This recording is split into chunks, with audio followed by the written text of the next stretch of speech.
టమాటాలు వేయించుకున్నాం కదా, చల్లారిందండి. చల్లారాక వెయిట్ చేసిన. ఇప్పుడు దంచుకుందాం టమాటాలు మిరపకాయలన్నీ కలిపి. ముందు పచ్చిమిరపకాయలు దంచుకుందాం. పచ్చిమిరపకాయలు దంచుకున్న తర్వాత మిగతా అన్నీ దంచుకుందాం.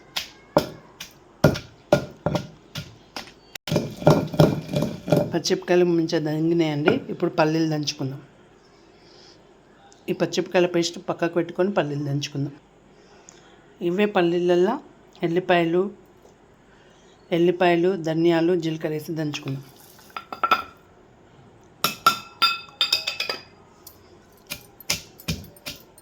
ఇట్లా మెత్తగా దంచుకోవాలి. వీటిని కూడా చూడండి ఎంత మెత్తగా మెదిగిందో. కొన్ని వాటర్ పోసుకుంటే మెత్తగా మెదుగుతుందండి. ఇది కూడా మంచిగా దంచుకోవాలి. మెత్తగా మంచిగా దంగింది కదా. ఇప్పుడు దీన్ని కూడా తీసుకొని పక్కకు పెట్టుకుందాం. పక్కకు పెట్టుకొని ఇప్పుడు టమాటాలు కూడా తీసుకొని దంచుకుందాం. టమాటాలు కూడా ఇప్పుడు మెత్తగా మంచిగా దంచుకుందాం. దేనికి అవి సపరేట్ దంచుకుంటేనే మెత్తగా మెదుగుతాయండి. అందుకే పల్లీలు సపరేట్గా, పచ్చిమిరపకాయలు సపరేట్గా దంచుకున్నా. ఇప్పుడు టమాటాలు కూడా మెత్తగా దంచుకుందాము. దంచుకున్నాక మళ్ళీ ఆ పేస్ట్ ఇందులో వేసి మెత్తగా దంచుకోవాలి. దంచినాక మళ్ళీ చూపిస్తాం. టమాటాలు ముక్కలు కూడా మెత్తగా మంచిగా దంచుకున్నాయి కదండి. ఇప్పుడు ఈ పచ్చిమిరపకాయలు పల్లీల ముద్ద ఇందులో వేసుకొని ఇవి కూడా మంచిగా కలిసేటట్టు దంచుకోవాలి.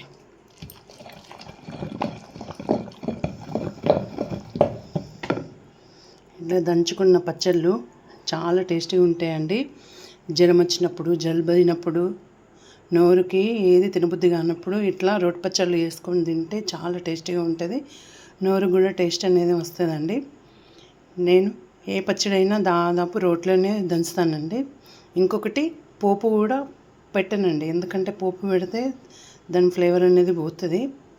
పెట్టుకోకపోవచ్చు. నేను సాధ్యమైనంత వరకు ఏ పచ్చడి పోపు పెట్టనండి. ఇలాగే తినిస్తాం. చాలా టేస్టీగా ఉంటుంది.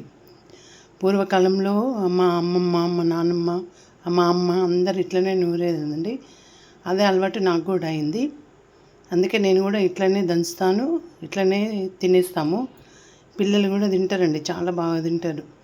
మంచిగా ఉన్నాయని తింటారు.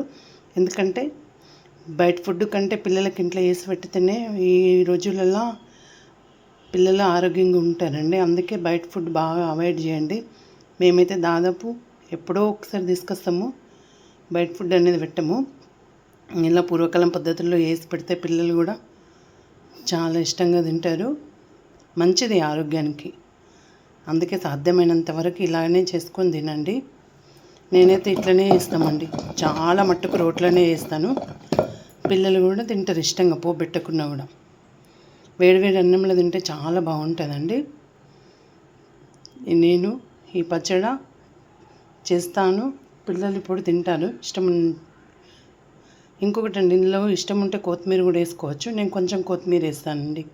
కొత్తిమీర ఉంది, కొత్తిమీర వేసి దంచుతాను.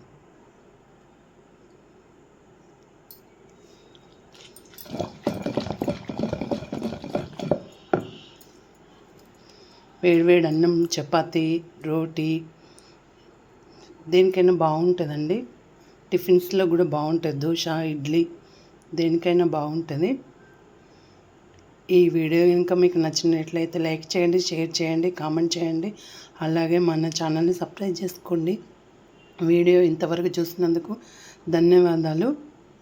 ఏమైనా తప్పులుంటే క్షమించండి.